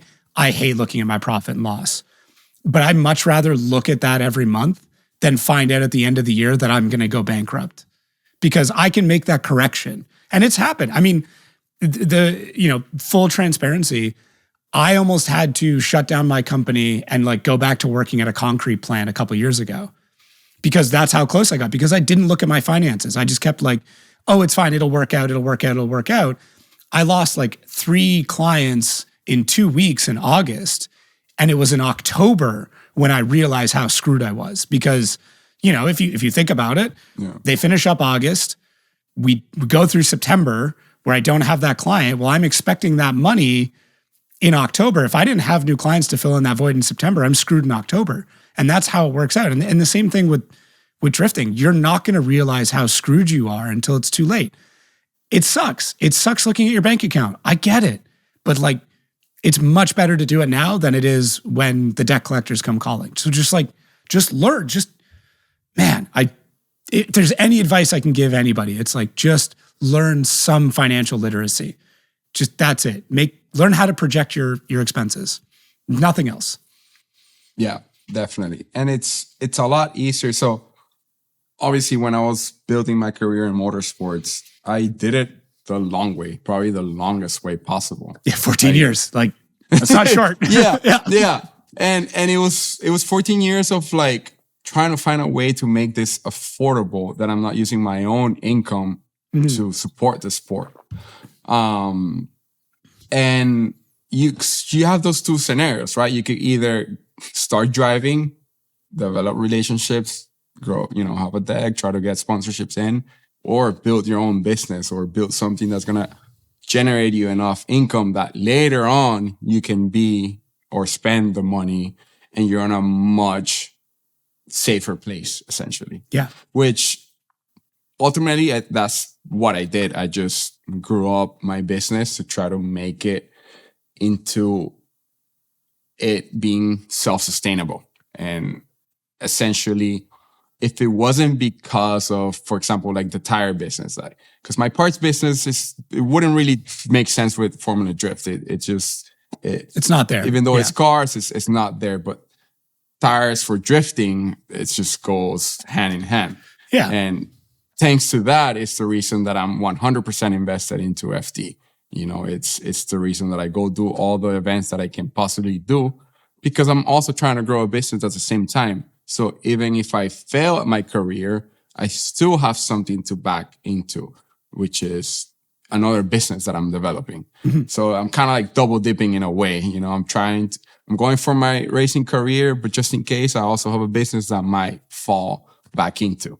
Because ultimately, that's my end goal. I want to be that old man that owns a track, and let's go to his track and we rip it. Because as sad as it is to say, I'm not going to be able to drive my whole life, but I would love to see other kids driving, and just keep developing those skills. That's ultimately my goal. Well, and this is not financial or tax advice, like huge asterisks here, but like once you understand how to operate a company, like find somebody older than you that's more successful than you, see if they will help mentor you. But like learning how to do write-offs properly, like you run a tire company around drifting. It is not a stretch to think that what you do drifting is advertising your business. Yeah. Advertising is a great tax write-off. Like you start to learn these things over time. And if you just have to try and learn that on your own, it's going to take you forever. But seeking advice, working with somebody who knows more than you do, and this goes back to even with the driving side of things, like working for a team, learning all this stuff will make you so much more successful because they've already put in the time and the effort, and you get that information for essentially for free. So like put in that time, put in that effort, find somebody who can help you. Yeah. And it's something that not just myself, but I'm pretty sure any team out there, like we get so like we're open to having anybody come and help us, Yeah. If I've actually one of the main guys that is working with me now saw me on a podcast that I said, look, if you guys want to come help, by all means, hit me up. Like we're open. We always want to have people over. We'll try to teach you as much as we can because the sports needs it. It's one of those things that without the guys on the team, we wouldn't be able to do this. Yeah. Definitely. It's 100%. So if you're watching this and you want to come help out, by all means, hit me up. I would try my best to, get you guys going on anything team related, really. Yeah, no, it's good. I have people ask me all the time. They're like, oh, how do I get involved? And I usually tell people like, find a local person who's really good and hope that they make it into Prospec or help them get to Prospec. And then, hopefully you're along for that ride. So, but yeah, that's super cool. Shifting things a little bit, I have another interesting question for you.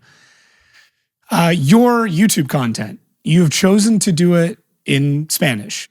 How tough is that decision? Because these are long conversations I've had with people in French Canada, conversation I've had with people in Norway and in Finland and other countries where it's like, do you stick with, do you go after English, you go after that audience, or do you stick with a different language, in this case, one that you're maybe more familiar with, to try and tap into that audience? Like, I really want to know that decision. Yeah, so it was a hard one because obviously everybody was like, you're not going to monetize, don't do it, just stick with English. But there are so many drifters doing content in English that I was just going to be one more. It's the way I saw it was like, I want to be able to do something for people that are not getting the exposure. Drifting in at least the English language, it's growing. It's going to keep growing because there's so many people doing content with it, but not in Spanish, And ultimately, I think our goal for everybody in the community is to keep growing drifting. Basically, that should be all of our goal. So I figure, I want to try to get people that have never seen drifting or that are not familiar with it.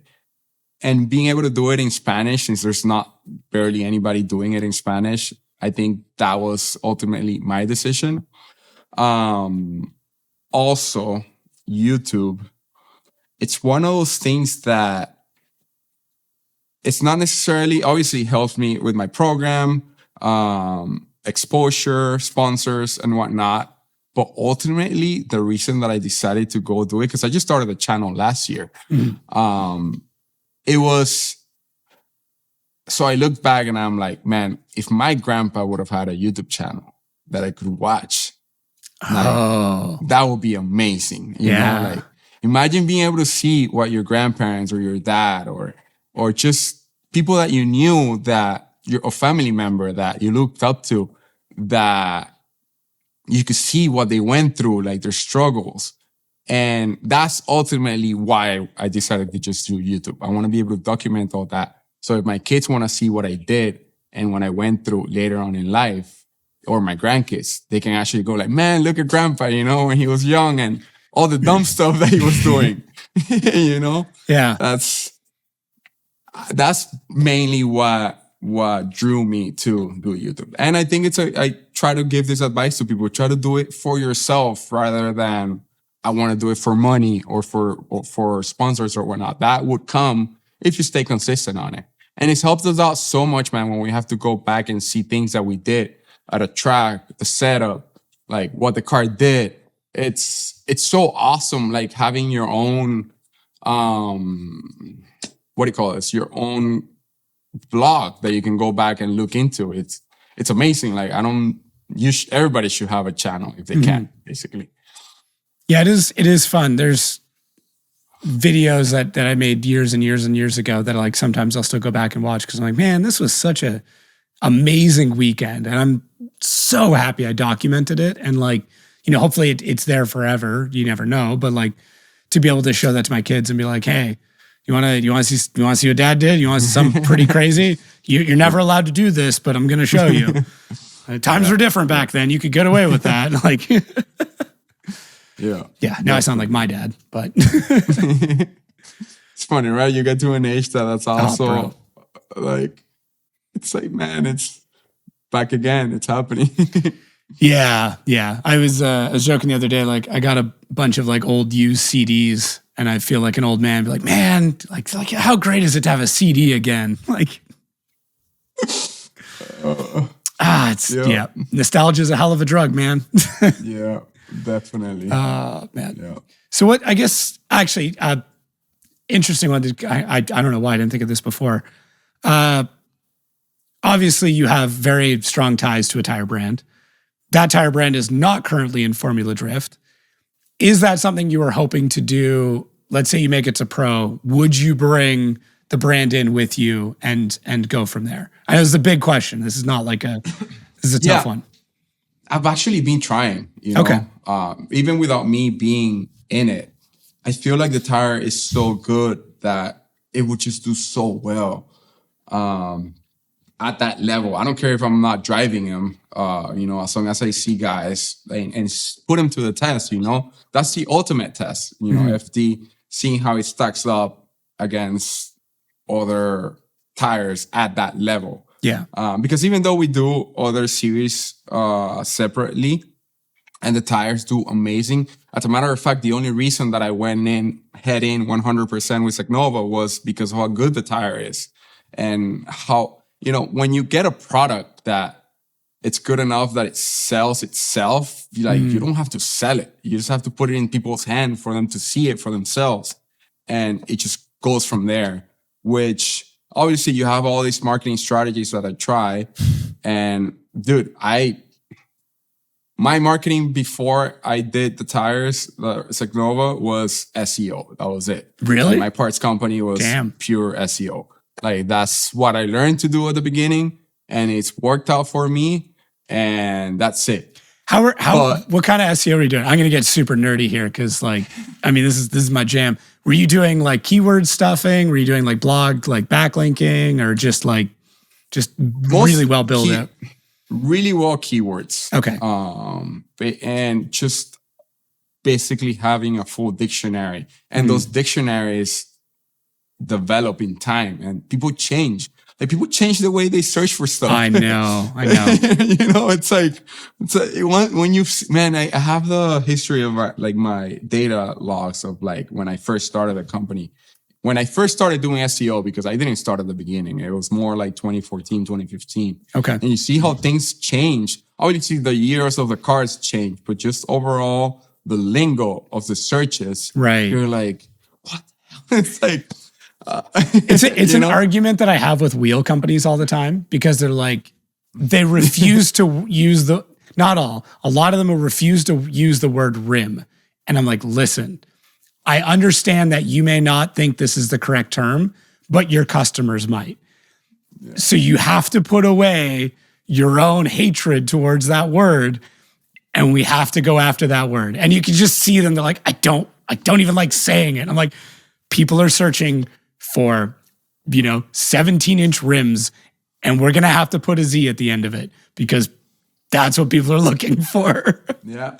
And in Spanish, it's like rims. Like that's how people say it. So it's something that a lot of people search for stuff in Spanish. Oh, I never even went there. Yeah. Dude, when I did the keywords in Spanish, that was just something else. That's like, it just put my business in another level. Yeah. It was like, nobody was doing it. Bro, this is a total tangent. We'll get back to the tire thing for everybody at home that's like pissed off that I went on this tangent. But I had to market an event in Miami, and I was living in Canada at the time.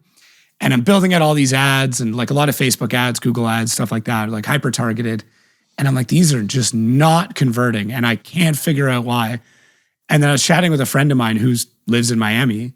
And he's like, let me look at your ads. He's like, dude, none of these are in Spanish. And I'm like, no. And he's like, oh, no. And he went and rewrote a whole bunch of them in like a lot of slang Spanish.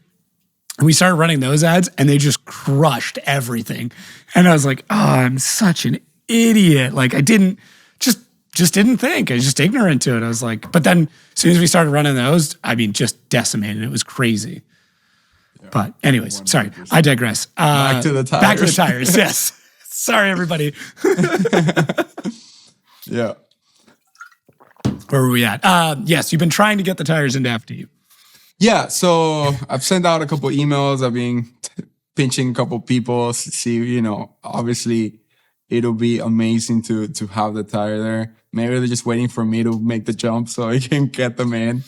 Because it's like, it's a huge supply commitment. And I'm not saying you don't have the warehouse space or the units, but like, it's an immense supply commitment. Yeah, that 100%. I'm well aware. Fair enough. And yeah, it's so obviously last year was the first time that I started doing the distribution, and it was kind of like our test phase. Okay. And ultimately now, so we have warehouses in Vegas, Denver, Texas, South Florida. Like obviously my shop, I keep stock here, and Tampa, and Chicago. Okay. So one of the main things with drifting tires is, or just tires in general, shipping just kills the price. It's like, right. When you have to get a tire shipped to you, it's at least $20. So imagine having to pay an extra $20 on a tire. It just makes no sense. So ultimately, that's what I've been trying to do, try to work with different drifters, essentially, that we can help the community by bringing the tires closer to them, so they don't have to pay for the shipping. We wouldn't have to pay for it either. And kind of like the profits will still be there, because it's ultimately just having them pick up, or a lot of the guys that do for us is just they'll come with a big trailer and like just pick up a bunch of tires and take them, across 6 hours or whatnot. But now it's kind of like what we've been doing. And this way we allow the tires to stay at a lower price. That was my main thing when I went into the tires, because I knew it was a really good tire. But if we did it the normal way, which is having one main warehouse with employees, filling it up, for example, a 265 that we would retail for about 140, it'll go up to like 170. That's right. Just the norm. By doing this and subsidizing the tires with the businesses that I already have and run, we are helping so many people with prices on tires just because of that. And that we can continue doing it when you have multiple businesses working out of basically the same warehouse. You can supply this cost on a separate way, because most businesses have one way of storing things, or at least we do. Tires, at least the way that we set them up, it's like subsidizing themselves. So for the parts business, for example, everything's extremely heavy. Yeah. I can't bring in 40-foot containers because the weight is too much. It's illegal to have the parts on 40-foot containers because of how much weight. The tires don't weigh that much. So we're actually, putting them together. And that's one of the reasons of how we're able to like bring them at a lower price, because I can subsidize some parts prices with tires, and obviously both companies pay, but they're paying a lower rate, because before we could only bring a 20-foot container. Now it's a full 40-footer. So, it's one of the things that I've been able to do to keep the prices low, because ultimately that's what we drifters need. We need cheap tires. Yeah. Or low price tires. Yeah. Yeah.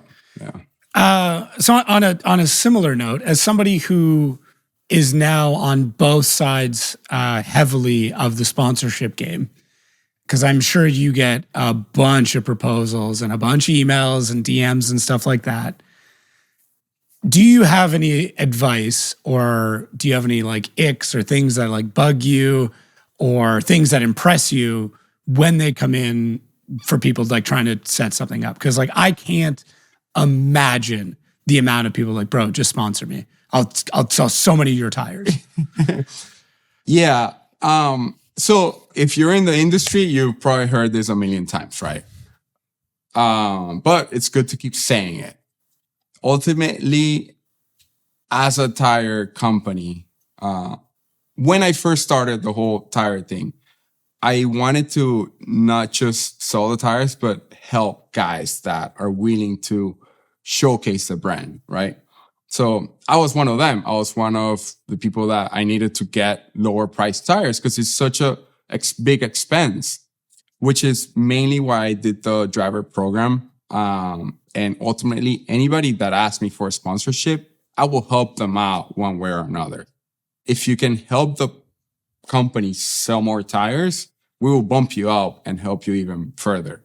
However, it's one of the main things that I said when I started is I want to be able to help drifters. And for me, when I was knocking on those doors that they told me that, or they wouldn't even listen to my pitch or my deck or whatever, I wanted to get those guys and be like, okay, I'm going to help you out.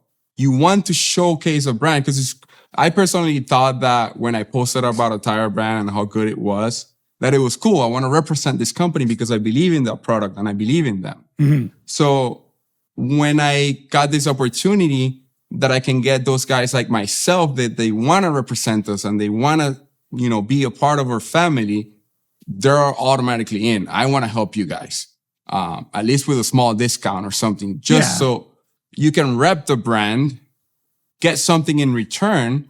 And if you figure out a way that you can sell more tires, or not necessarily sell, but help us sell more tires, you get even more rewards, Obviously we do, dude, I've had like jokes as sponsorship requests, things that I can't even mention. That it's like, I want to try to help as much people as I can, but if you don't take it serious, how am I going to take it serious? It's one of those things like, so that's a big no. Don't submit a sponsorship request with like a joke or things like that. That's obviously not professional. And I can't think of a company in this world that is going to laugh at it and then give you something. And another thing is, as much as I want to try to help you, and as much as, because you also have marketing guys that they do want to try to help the community, saying how much you need to get this for free or at a lower price because you can't pay your rent doesn't go hand in hand. Like, that's a big one for me too. That's like what you get from me is a big financial advice email of how you should not be thinking about buying tires at a discount, and you should start thinking about either generating more income or lowering your expenses so you can afford rent. Well, it doesn't show longevity. That immediately is a red flag for me when I see that. Like, I'm sorry, if you send me a sob story about how you can't afford things, I'm like, bro, then how do I know you're even going to finish the season? Like, I'm sorry, but like, I don't have a lot of faith now that you can run your finances enough that you're even going to be able to compete partway through the year. Like, that doesn't show a lot of stability. Yeah. And so a lot of guys don't even think that far. They just want to get it. Funny enough, you think that it's ridiculous, but it does happen. Like some people think that, oh no, I just want to get lower tires so I can afford them, so I can afford something else. And ultimately you have to think how everybody says it. You have to figure out a way of how you're going to make the company money by them giving you some money. Right. And it's not just 1-to-1. It's actually very high. It's like, if you basically, for a company to give you $100, you got to have a way of being able to show them that you're going to sell $10,000 for every $100. That's like, if you can't think of a way for you to do that, the company will not take your pitch seriously. It is what it is. It's so expensive to like sell a product or just give away a product at no profit whatsoever. Because it's not just that product, it's the whole, at least for tires or bringing them in, we pay for them and then it's 2 months until we actually get them here. So it's 2 months of money just sitting somewhere else that you no longer have. Right. And then getting that product, paying extra money to unload it, paying the tariffs that come with them, and then being able to sell it. So even if you get the tire at a cost, that cost is so real because it's not taking into consideration the interest rate of what that money is setting aside. And, the guys that come and unload the containers and the storage space of where he's staying at. That's a big one people don't think about.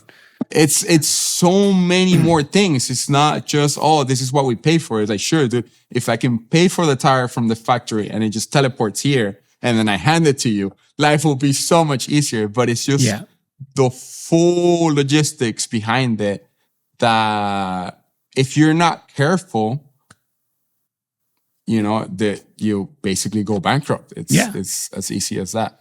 Yeah, your purchasing cost and your actual cost are two very different numbers because people don't realize that, like, we could use just stupid numbers just for the sake of doing it. I'm not going to hold anybody to anything, but like, let's say you're buying a tire for $100. Cool, that's your cost. Once again, these are not real numbers. I'm just making things up. If you're buying a tire for $100, you're selling it for $200.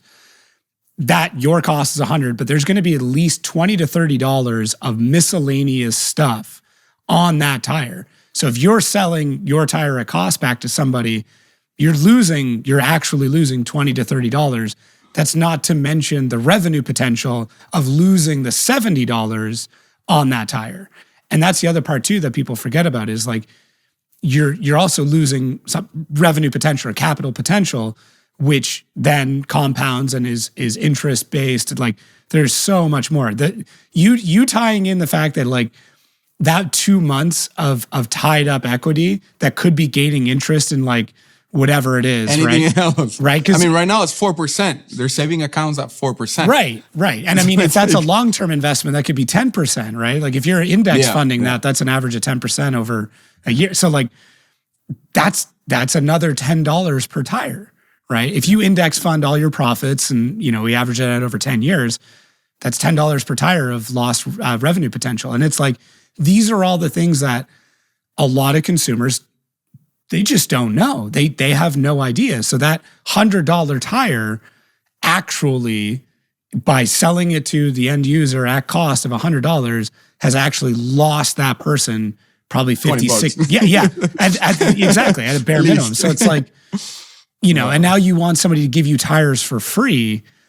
They're losing that money and they're losing revenue potential and potential interest on it.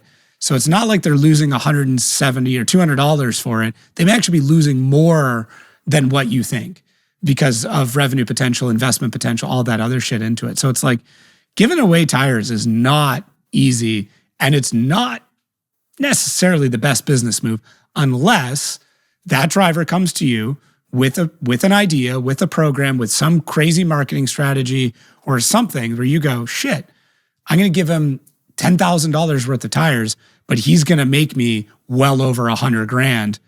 This makes sense now. And that's the part that drivers are forgetting about is like, it's not one-to-one. The thing is like, we don't know it. If we knew it, we will tell you what to do so it'll happen. It's just like, ultimately, you can't really tell a driver, look, you do this, and that, and that's just going to bring the revenue to us. Like, that just doesn't exist, right? Like, it's something that, and try to get a driver to think of this is so difficult, right? Because we can't even think of it for ourselves. So a great example, my favorite word is like exposure. And it's like, listen, do you know how cheap exposure is on Facebook ads or Google ads? Because I can get it for less than $1 per 1,000 people. That's a CPM. I can get exposure way cheaper than what you're going to give it to me. Like just understand that. Like that's a word that always frustrates me. Is like, unless it is true exposure that I can't get it from somewhere else. Like if you're trying to get into a niche industry that nobody else is able to get into, or that person can provide a demographic that you cannot reach otherwise, then it makes sense. But that's such a very specific use case. So, you know, yeah. If you're drifting in Antarctica, maybe, and you can, provide a business case as to how we can get penguins into drifting, there's an opportunity there, but that's about it. Yeah. Anyways, it's a toughie. It's just, I don't know. I like to provide the info. I really want to tell people as much as I can about it. So yeah, it's true. I mean, it's definitely. I've had conversations with tons of drivers, and it's ultimately that, like, even if you have the following, that doesn't necessarily mean that it's gonna generate the sales, or the media. Yeah, sure, you can do great media, but if it doesn't have the backing behind it of how that it's gonna reach somewhere, it's not gonna matter. It is what it is. Yeah. But I really want drivers to succeed, and I do want more money in drifting, because it's an expensive sport, and unfortunately, there's not enough. Obviously, that's why I'm always trying to get drivers to teach as many people as you can about drifting. Explain to them how it is, like that the judging works, because I feel like that's one of the main things that whenever somebody turns on and like they see Formula Drift that's going on, if they've never seen it before, they're like, why isn't this guy passing him? Or, things like that. But if you teach them and you explain to them how it works, it's ultimately just going to make a fan, or at least it's a higher chances of making a fan. Because who really watches something they don't understand? It doesn't happen. You have to actually understand something for you to keep watching. It's like when you start watching a new series on the TV. The first episode is kind of like, but once you start getting familiar with the characters, that's when you want to binge watch it and you want to see what happens next. I feel like drifting is the same thing until you actually get familiar with how it works and what it is, because it's not easy to understand to the average person.